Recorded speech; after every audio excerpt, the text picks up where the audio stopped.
नमस्कार। आप देख रहे हैं अनादि टीवी। मैं हूँ प्रज्ञा वैदेही। पुराने कागज में आज हम आधुनिक हिंदी कविता के उन विरल और समादृत स्वर को याद कर रहे हैं जिनकी कविताएं आदमी को उसकी सीमाओं से बाहर निकालकर संभावनाओं की दुनिया में खड़ा कर देती हैं। जी हाँ, हम बात कर रहे हैं सर्वेश्वर दयाल सक्सेना की। 15 सितंबर 1927 को उत्तर प्रदेश के बस्ती जिले में जन्मे सर्वेश्वर दयाल सक्सेना की संवेदनाओं की जड़ें गांव की मिट्टी में थी और नजर पूरे समाज पर। उनकी उच्च शिक्षा काशी और इलाहाबाद में हुई। अध्यापन और सरकारी नौकरी में सेवा देने के बाद वो आकाशवाणी से जुड़ गए और फिर अगेय जी के आमंत्रण पर दीनमान अखबार में आ गए, जहां से उनकी पत्रकारिता और वैचारिक दृष्टिता को एक अलग पहचान मिली। इसी वैचारिक स्पष्टता और संवेदना की झलक हमें उनकी लेखनी में मिलती है। आइए साथ में रस लेते हैं उनकी कविता तुम्हारे साथ रहकर। तुम्हारे साथ रहकर अक्सर मुझे महसूस हुआ कि दिशाएं पास आ गई हैं। हर रास्ता छोटा हो गया है। दुनिया सिमट कर एक आंगन सी बन गई है, जो खचाखच भरा है, कहीं भी एकांत नहीं, न बाहर न भीतर। हर चीज का आकार घट गया है। पेड़ इतने छोटे हो गए हैं कि मैं उनके शीश पर हाथ रखकर आशीष दे सकता हूँ।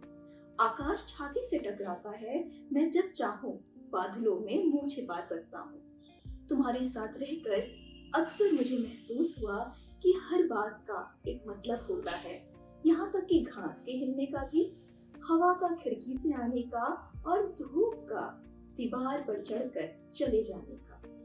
तुम्हारे साथ रहकर अक्सर मुझे लगा कि हम असमर्थताओं से नहीं, संभावनाओं से घिरे हैं। हर दीवार में द्वार बन सकता है और हर द्वार से पूरा का पूरा पहाड़ गुजर सकता है।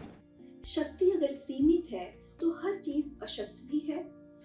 भुजाएं अगर छोटी हैं तो सागर भी सिमटा हुआ है।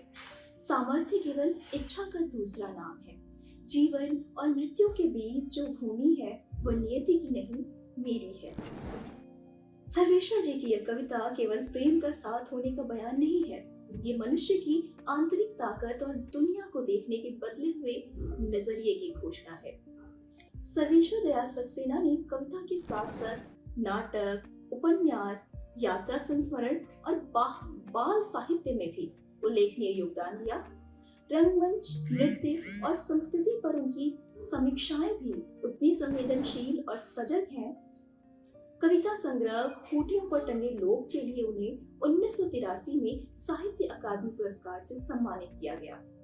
सर्वेश्वर दयाल सक्सेना हमें सिखाते हैं कि अगर इच्छा जीवित है तो हर दीवार में द्वार है।